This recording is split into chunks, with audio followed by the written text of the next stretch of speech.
Hi, hello, my dear students, my dear children. This is the fifth class and the last class of our chapter 7 through the sandy expanse. പ്രിയപ്പെട്ട കുട്ടികളെ നമ്മുടെ through the Sandy expanse എന്നുള്ള നമ്മുടെ chapter 7 ജോഗ്രഫിയുടെ chapter 7 അതിൻ്റെ part 5 ക്ലാസ്സാണ് നമ്മൾ ഇന്ന് നടത്തുന്നത്. ഇതിൻ്റെ 4 പാർട്ട് നമ്മുടെ ചാനലിൽ ഓൾറെഡി നിങ്ങൾക്ക് ഉണ്ട്. അതിൻ്റെ പ്ലേലിസ്റ്റ് വിട്ടിട്ടുണ്ട്. അപ്പം നിങ്ങൾക്ക് 1 by 1 ആയിട്ട് പ്ലേലിസ്റ്റിൽ നിന്നും നിങ്ങൾക്ക് ക്ലാസ്സുകൾ കണ്ട് പഠിക്കാവുന്നതാണ്. നമ്മുടെ രണ്ടാം ടൈമിലെ പരീക്ഷ നമുക്കറിയാം ഡിസംബർ 15 നമ്മൾ സ്റ്റാർട്ട് ചെയ്യുകയാണ്. രണ്ടാം ടൈമിൻ്റെ പരീക്ഷയിൽ വരുന്ന ഒരു പോർഷനാണ് നമ്മുടെ ചാപ്റ്റർ 7. അപ്പോൾ ഈ ചാപ്റ്റർ 7 നമ്മുടെ ഇന്നത്തെ ക്ലാസ് കൊണ്ട് അത് ക്ലോസ് ചെയ്യും, തീർന്നു. അപ്പം നമ്മൾ എന്താണ് ഈ ചാപ്റ്ററിൽ പഠിച്ചത് നിങ്ങൾക്ക് അറിയാം. നമ്മുടെ ഡെസേർട്സിനെ പറ്റിയാണ് നമ്മൾ പഠിച്ചത്. ഡെസേർട്സിൻ്റെ എല്ലാ ക്യാരക്ടറിസ്റ്റിക്സും, അതുപോലെ തന്നെ നമ്മുടെ ഇന്ത്യയുടെ ഏറ്റവും പ്രധാനപ്പെട്ട ഡെസേർട്ടായ ഥാർ ഡെസേർട്ടിൻ്റെ ലൊക്കേഷനും അതിൻ്റെ ഫീച്ചേഴ്സും നമ്മൾ കംപ്ലീറ്റ് ഈ ചാപ്റ്ററിൽ പഠിച്ചു. അപ്പോൾ ഇനി നമുക്ക് ഒരു ഏതാനും ചില കാര്യങ്ങളൂടി ഒന്ന് മനസ്സിലാക്കിയാൽ നമുക്ക് ഥാർ ഡെസേർട്ടിനെ പറ്റി അല്ലെങ്കിൽ പൊതുവായിട്ട് ഡെസേർട്സിനെ പറ്റി നമുക്കൊരു കംപ്ലീറ്റ് ഒരു പിക്ചർ നമുക്ക് കിട്ടും. അപ്പോൾ ഇന്ന് നമുക്ക് അഗ്രികൾച്ചർ, ഹാൻഡിക്രാഫ്റ്റ്, മൈനിങ്, അങ്ങനെ ചില ഒരു കാര്യങ്ങളൂടി നമുക്കൊന്ന് പഠിക്കാം. ഓക്കെ, അപ്പോൾ നമുക്ക് സ്റ്റാർട്ട് ചെയ്യാം. Life in the sandy desert. ഡെസേർട്സിലെ ഹ്യൂമൻ ലൈഫ് എങ്ങനെയാണ്? ഹ്യൂമൻ ലൈഫ് എന്ന് പറയുമ്പോൾ ഓക്യുപ്പേഷൻ, അവിടുത്തെ ഹ്യൂമൻ ബീങ്സിൻ്റെ ജീവിതത്തെ പറ്റിയുള്ള വളരെ പ്രധാനപ്പെട്ട ചില പോയിന്റ്സ് മാത്രം നമുക്കൊന്ന് കാണാം. The Thar desert is a sparsely populated region. What is the meaning sparsely populated? It is not thickly populated, it is sparsely populated. ജനവാസം, ജനസാന്ദ്രത വളരെ കുറവാണ്. കാരണം എന്താണ്?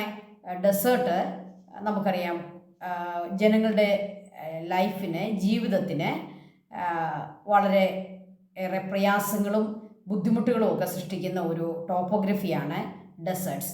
അവിടുത്തെ ഹൈ ടെമ്പറേച്ചറാണ് ഏറ്റവും പ്രധാനപ്പെട്ട ഒരു പ്രശ്നം. അതുകൊണ്ട് തന്നെ ഥാർ ഡെസേർട്ടും അതിൻ്റെ ഭാഗങ്ങളും സ്പേഴ്സ്ലി പോപ്പുലേറ്റഡ് റീജിയനാണ്. Human life in most of the region is difficult. I told you, human life in most of the region is very difficult. People inhabit only those places conducive of to ലിവിങ്ങിന് വളരെ കൺഡ്യൂസീവായിട്ടുള്ള പ്രദേശങ്ങളിൽ മാത്രമാണ് people ഇൻഹെബിറ്റ് ജീവിക്കുന്നത്. ബാക്കിയുള്ള സ്ഥലങ്ങളൊക്കെ ജനവാസമില്ലാതെ കിടക്കുന്ന പ്രദേശങ്ങളാണ്. ഥാർ ഡെസേർട്ടിൻ്റെ ബഹുഭൂരിപക്ഷം പ്രദേശങ്ങളും ജനവാസമില്ല. ജനവാസമുള്ള പ്രദേശങ്ങൾ എന്ന് പറഞ്ഞാൽ അവർക്ക് ജീവിക്കാൻ കുറച്ചെങ്കിലുമൊക്കെ സാധിക്കുന്ന സ്ഥലങ്ങളിലാണ് ജനവാസമുള്ളത്. People inhabit only those places conducive to living. Most of the people live in rural areas. Okay, രാജസ്ഥാനിലെ ഈ ഥാർ ഡെസേർട്ടിൻ്റെ ഏരിയയിലൊക്കെ നമ്മൾ പോയി നോക്കിയാൽ റൂറൽ ഏരിയയിലാണ് കൂടുതലും ആളുകളുള്ളത്.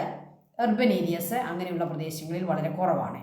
അപ്പോൾ ഡെസേർട്ടിൻ്റെ ഹ്യൂമൻ ലൈഫിനെ പറ്റി ചോദിക്കുമ്പോൾ നമുക്ക് ഏറ്റവും പ്രധാനമായിട്ടും പറയാവുന്നത് Thar desert is a sparsely populated region because human life is most difficult in those places. Okay, then which are the different occupations of people in Thar desert? Thar desertile ആളുകളുടെ ഓക്യുപ്പേഷൻ ഏതൊക്കെയാണ്? Agriculture, pastoralism, mining, handicraft and tourism. 5 ഓക്യുപ്പേഷനാണ് പ്രധാനമായും പറയുന്നത്. ഏറ്റവും പ്രധാനപ്പെട്ട occupation agriculture, then pastoralism, എന്താണത്? Cattle rearing, then mining, then handicraft, then tourism. ടൂറിസത്തിലൂടെ വരുമാനം നേടാനായിട്ട് അവർക്ക് സാധിക്കും. അതുപോലെ രാജസ്ഥാൻ്റെ ഹാൻഡിക്രാഫ്റ്റ് വളരെ ഫേമസ് ആണ്. അവരുടെ ബാഗുകളും അവരുടെ ചില കരകൗശല സാധനങ്ങളുമൊക്കെ അവരുടെ മാത്രം യുണീക്ക് ഐറ്റമാണ്. അപ്പം അതിന് നല്ല ചിലവ് കിട്ടും. അപ്പോൾ ഹാൻഡിക്രാഫ്റ്റ്, ദെൻ മൈനിങ്. നമുക്കറിയാം മാർബിൾ മൈനിങ് ഏറ്റവും കൂടുതൽ നടക്കുന്ന സ്ഥലമാണ് രാജസ്ഥാൻ ഡെസേർട്സ്. അതുകൊണ്ട് തന്നെ മൈനിങ് അവർക്ക് നല്ലൊരു ഓക്യുപ്പേഷനാണ്. മൈനുമായിട്ട് ബന്ധപ്പെട്ട് ഒത്തിരി ആളുകൾ ജോലി ചെയ്യുന്നു. ദെൻ കാറ്റിൽ റെയറിങ്, മൃഗങ്ങളെ, ഷീപ്സിനെയൊക്കെ വളർത്തുന്ന അതുപോലെ തന്നെ പശുക്കളെയും ഒക്കെ പരിപാലിക്കുന്ന ആളുകളുണ്ട്. Then agriculture. Okay, these are the main occupations of people in third desert. Simple അല്ലേ? Then how the people of third desert overcome the challenges in agriculture? There are so many challenges for agriculture. എന്തൊക്കെയാണ് അഗ്രികൾച്ചറിന് തേർഡ് ഡെസേർട്ടിലുള്ള challenges? Fertility of the soil is very low. That is first thing. Then the availability of water, irrigation facility is very low. Then this drought, arid climate, all these are the challenges of agriculture in Rajasthan desert. But people overcome all these challenges and they cultivate some crops in Rajasthan desert. How? That is the question. എങ്ങനെ അവർക്കത് സാധിക്കുന്നു? Generally, the third desert, where an arid climate prevails, does not provide conditions favorable for agriculture. So, the conditions in Rajasthan desert is not favorable for agriculture because their arid climate prevails. Okay, എന്താണ് ഈ arid climate എന്ന് പറഞ്ഞാൽ? വരൾച്ച, വരണ്ട കാലാവസ്ഥയാണ്, വരൾച്ചയാണ് അവിടെ ഉള്ളത്. Only the crops that require a minimal amount of water are mostly cultivated here. അപ്പോൾ ആളുകൾ എങ്ങനെയാണ് ഈ ഒരു ചലഞ്ചിനെ, ഈ വെള്ളത്തിൻ്റെ സ്കേഴ്സിറ്റിയെ, ഇറിഗേഷനുള്ള ചലഞ്ചസിനെ അവരെങ്ങനെ ഓവർകം ചെയ്യുന്നു? ഫസ്റ്റിലെ അവർ ക്രോപ്പ് തിരഞ്ഞെടുക്കുമ്പോൾ തന്നെ അങ്ങനെയുള്ള ക്രോപ്സാണ് തിരഞ്ഞെടുക്കുക. എങ്ങനെയുള്ള crops? The crops that require minimal amount of water, ഏറ്റവും കുറഞ്ഞ വെള്ളത്തിൻ്റെ അളവ് കൊണ്ട് അല്ലെങ്കിൽ വെള്ളം കൊണ്ട് ജീവിക്കാൻ പറ്റുന്ന ക്രോപ്സാണ് അവരാദ്യം സെലക്ട് ചെയ്യുക.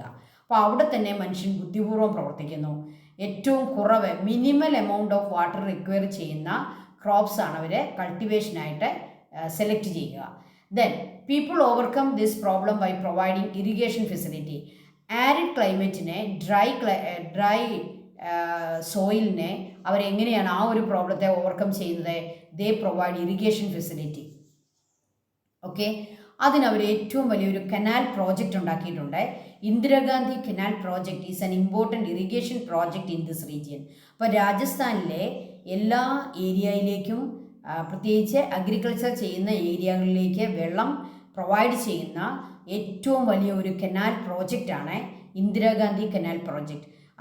അതിലേക്ക് വെള്ളം വരുന്നത് നമ്മുടെ സിന്ധു നദിയും അതിൻ്റെ ട്രിബ്യൂട്ടറീസും എല്ലാം, അതിൽ നിന്നുള്ള വെള്ളം കനാലുകൾ നിർമ്മിച്ച്. എന്താണ് കനാൽ എന്ന് പറഞ്ഞാൽ? മനുഷ്യൻ വെട്ടിയുണ്ടാക്കുന്ന വെള്ളം ഒഴുകി പോകുന്ന തോടുകളെയാണ് നമ്മൾ കനാലുകളെന്ന് പറയുന്നത്. കനാൽ മനുഷ്യൻ നിർമ്മിക്കുന്നു. അതേസമയം തോടുകളും പുഴകളുമൊക്കെ പ്രകൃതിയിൽ നാച്ചുറലായിട്ട് ഉണ്ടാകുന്നു. കനാലുകളെ നമ്മൾ അതുപോലെ നിർമ്മിക്കുന്നു.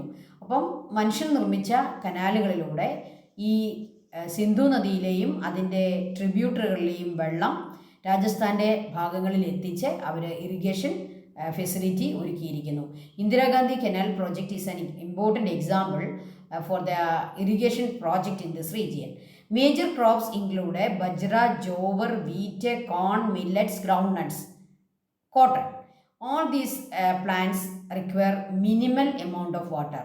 അപ്പോൾ കുറച്ച് വെള്ളത്തിൽ വളരുന്ന bajra, jowar, wheat, corn, millet, groundnut, cotton, all these are the crops in Rajasthan desert.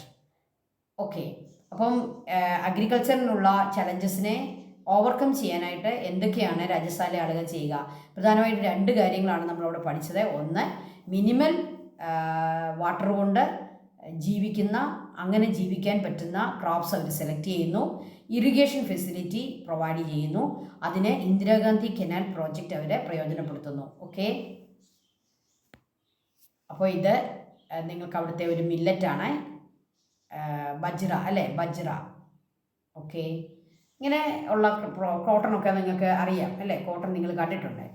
ഇനി നമുക്കറിയാം രണ്ടാമത്തെ അവരുടെ മെയിൻ പാസ്റ്റോറലിസമാണ്. അപ്പോൾ അവിടെ എല്ലാ തരത്തിലുള്ള ഷീപ്സും അവിടെ വളർത്തുന്നുണ്ട്.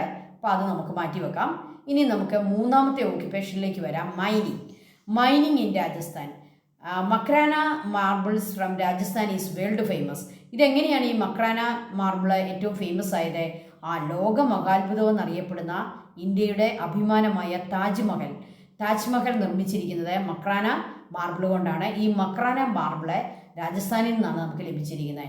രാജസ്ഥാൻ നമുക്കറിയാം മാർബിളുകളുടെ ഒരു ശേഖരം ആണ് അവിടെ അടങ്ങിയിരിക്കുന്നത്. അതിനെ മുറിക്കുക, എടുക്കുക, പോളിഷ് ചെയ്യുക, ഉപയോഗിക്കുക, അത്രയും മാത്രം നമ്മൾ ചെയ്താൽ മതി. പ്രകൃതി അവിടെ ഇതെന്ന് ഉണ്ടാക്കി വെച്ചിട്ടുണ്ട് അല്ലേ.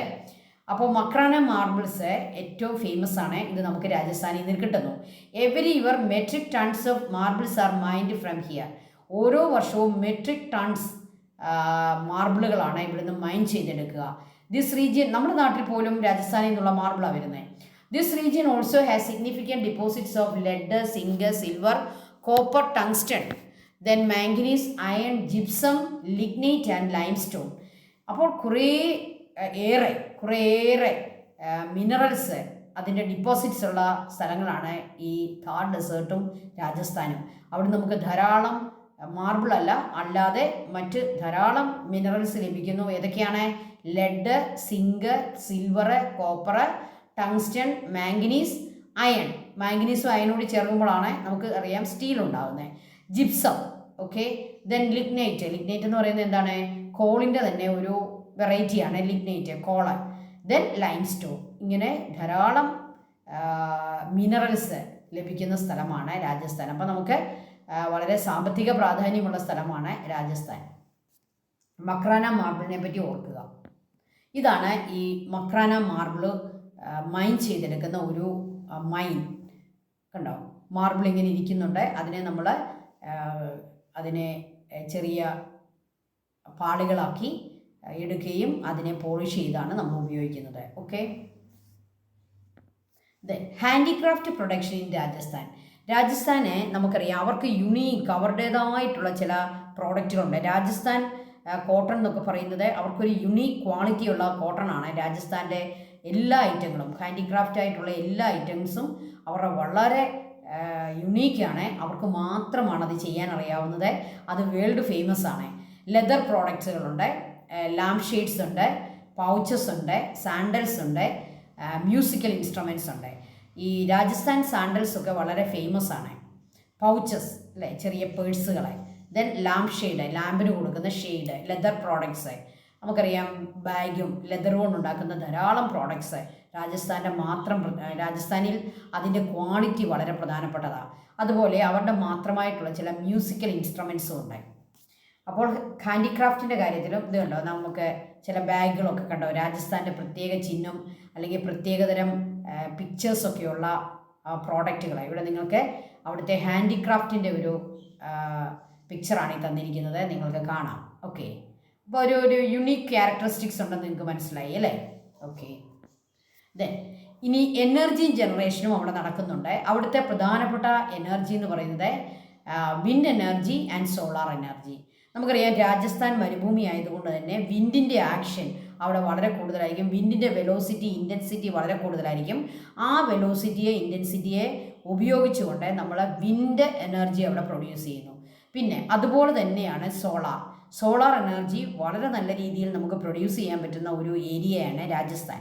അതുകൊണ്ട് തന്നെ വിൻഡ് എനർജിയും സോളാർ എനർജിയും നമ്മളവിടെ പ്രൊഡ്യൂസ് ചെയ്യുന്നു. അപ്പോൾ രണ്ട് എനർജി സോഴ്സസ് എന്ന് പറയുന്നത് വിൻഡും സോളാറുമാണ്. Okay.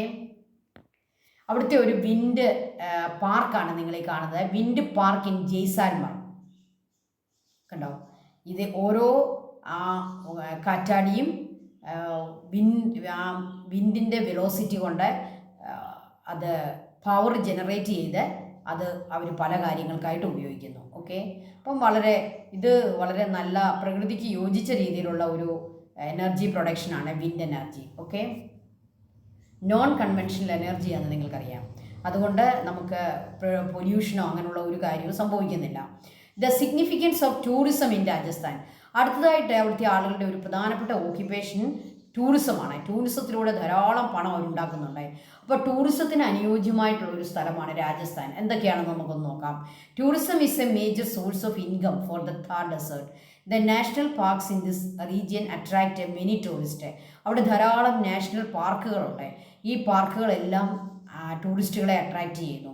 Places of attraction in this region include Hawa Mahal, Ajmer fort, Dilwara Jain temple, Ranakpur Jain temple and more. അപ്പം അവിടെ ധാരാളം കോട്ടകളും അതുപോലെ രാജകൊട്ടാരങ്ങളും ജെയിൻ ടെമ്പിൾസും ജൈനന്മാരുടെ ടെമ്പിൾസും എല്ലാം വളരെ മനോഹരമാണ്. അതെല്ലാം ടൂറിസ്റ്റുകളെ അട്രാക്റ്റ് ചെയ്യുന്ന പ്ലേസസ് ആണ്. അതുകൊണ്ട് തന്നെ ടൂറിസം അവരുടെ ഒരു പ്രധാനപ്പെട്ട ഓക്യുപ്പേഷനും പ്രധാനപ്പെട്ട ഒരു വരുമാന മാർഗവുമാണ്. അവിടുത്തെ ചില സംഭവങ്ങളൊക്കെ, ഇതൊരു ജെയിൻ ടെമ്പിളാണ് നിങ്ങൾ കാണുന്നത്. അതുപോലെ തന്നെ ടൂറിസ്റ്റുകളെ ആകർഷിക്കുന്ന മറ്റൊന്നാണ് ക്യാമലിൻ്റെ പുറത്തുള്ള സഞ്ചാരം. അപ്പോൾ ഇങ്ങനെയുള്ള ധാരാളം കാര്യങ്ങൾ രാജസ്ഥാനിലുണ്ട്. രാജസ്ഥാനിലെ ജയ്പൂര് ഒക്കെ വളരെ മനോഹരമായ ടൂറിസ്റ്റ് സ്ഥലങ്ങളാണ്. ഓക്കെ, അപ്പോൾ രാജസ്ഥാനെ പറ്റി, നമ്മുടെ തേർഡ് ഡെസേർട്ടിനെ പറ്റി, ഡെസേർട്ടിനുകളുടെ പൊതുവായ സ്വഭാവത്തെ പറ്റി എല്ലാം നമ്മൾ ഈ ചാപ്റ്ററിൽ, ഈ 7th ചാപ്റ്ററിൽ നമ്മൾ പഠിച്ചു. എല്ലാവരും ഈ ചാപ്റ്റർ പല പ്രാവശ്യം ഈ വീഡിയോകളൊക്കെ കണ്ട് നന്നായിട്ട് പഠിക്കുക. പരീക്ഷയ്ക്ക് നല്ല ആൻസറുകൾ എഴുതുക. നല്ല മാർക്കുകൾ നിങ്ങൾക്ക് ലഭിക്കട്ടെ എന്ന് ആശംസിക്കുന്നു. Thank you children, thank you so much.